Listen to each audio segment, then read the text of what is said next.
ওর জানাজায় আমি আসবো না। আমি সবচেয়ে বেশি ভালোবাসতাম ওকে। শাকিব খানের। ভাই একটি জানাজার ওকে পাই না, একটি জায়গায় ওকে পাই না। কেন আসবে না সে? ওকে বানাইছি ওর বাপ ইন্ডিয়ারা, আমরা বানাইছি। আমি নৃত্য পরিচালক সাইফুল ইসলাম, আমি আমার বাড়ি বিক্রি করে দেবো। কত টাকা লাগবে একটা জানাজা আসতে? লাশের কাছে আসতো ঘৃণা করে আমাদের। আর মরবে না তো, সাকিব মরবে না, সুচিতা মরবে না, ববিতা মরবে না তো। ইল্লা পার হয়ে গেছে, দরকার নাই নাকি? এটাই মনে করো। না না, সবসময় কাজ থাকে না ভাই। কয়টা সময় কাজ থাকে ভাই? কয়টা কাজ থাকতে পারে ভাই? 15 মিনিট কি কাজ কি ফেলে আসা যায়? আমরা কি কাজ ছাড়া নাকি? এগুলো হলো মনের উপরে নির্ভর। আপনি কি করবেন কি ভাববেন? আমরা কি কাজ ছাড়া? আমরা কি ইন্ডাস্ট্রি ডেউটিন? আমরা কি ইন্ডাস্ট্রি ডেউটিন? শাকিব কোনটায় আসছে আমাকে একটু দেখাইতে পারেন? আপনারা তো ছিলেন প্রত্যেকটা জানাজারে, কোনোটাই পাইছেন? কোনোটাই না। প্রবীণ মিত্রর সাথে কি এরাই কাজ করছে? এই শুধু আলমগীর ভাই কাজ করছে, এই তারপরে উজ্জ্বল ভাই কাজ করছে, কাঞ্চন ভাই কাজ করে, আর কেউ কাজ করে নাই? প্রবীণ মিত্রর সাথে, অঞ্জনার সাথে আর কেউ কাজ করে নাই? শুধু মিশাই কাজ করছে। তাদের উদ্দেশ্যে একটি কথাই বলবো, আপনারা মরবেন। আপনাদের মরতো তখন আমরা আসবো না। আমরা কি একাই কাজ করছি? একজন কি সাকিব কাজ করে নাই এখানে? শাকিব তো কারো কেউ মনে আসে না কেন? হ্যাঁ, কেন আসবে না সে? ওকে বানাইছি ওর বাপ ইন্ডিয়ারা, আমরা বানাইছি। আমরা বানাইছি শাকিব খান। আমাদের রক্ত দিয়ে আমরা শাকিব খান বানাইছি, আমাদের সন্দেহে আমরা শাকিব খান বানাইছি। আমি তো বললাম আমি আগে আসবো না, ওর জানাজায় আমি আসবো না। আমি সবচেয়ে বেশি ভালোবাসতাম ওকে। শাকিব খানের। ভাই একটি জানাজায় ওকে পাই না, একটি জায়গায় ওকে পাই না।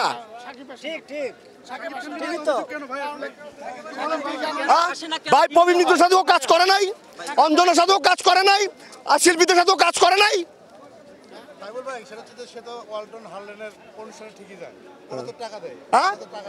টাকা লাগবে আমাকে, কত টাকা লাগলে একটা জানাজা আসবে বলো, আমি দেবো।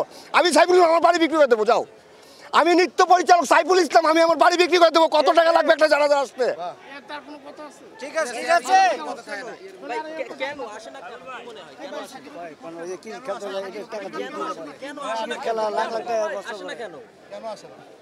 এটা তো প্রশ্ন করো তোমরা, প্রশ্ন করো তোমরা, তাই না? আসে না, আমি তো আমারটা বলে ভালাইলাম। এইবারই আমি প্রত্যেকবারই আমেরিকা থাকে, প্রত্যেকবারই সে আমেরিকা থাকে, প্রত্যেকবারই সে ব্যস্ত থাকে। মনে হচ্ছে না ও আমাদেরকে আমাদের লাশের কাছে আসতো ঘৃণা করে আমাদের।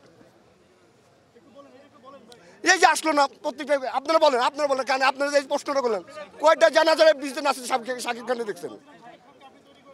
আমি না, ইন্ডাস্ট্রি তৈরি করেছে। আমি না, আপনি ভুল বলতেছেন। আমি না, ইন্ডাস্ট্রি তৈরি করেছে আমরা।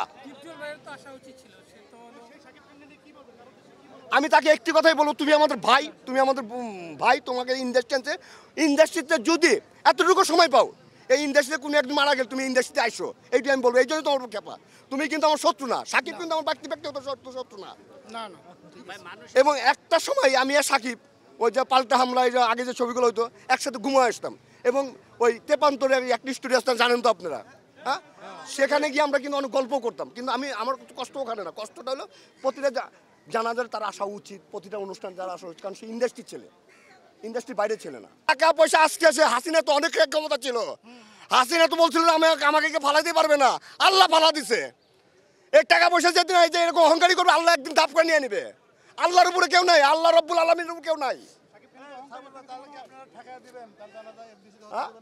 আমি ঠেকা দেবো না, তুমি তোমার জানাজা আমি ঠেকা দিতে পারবো?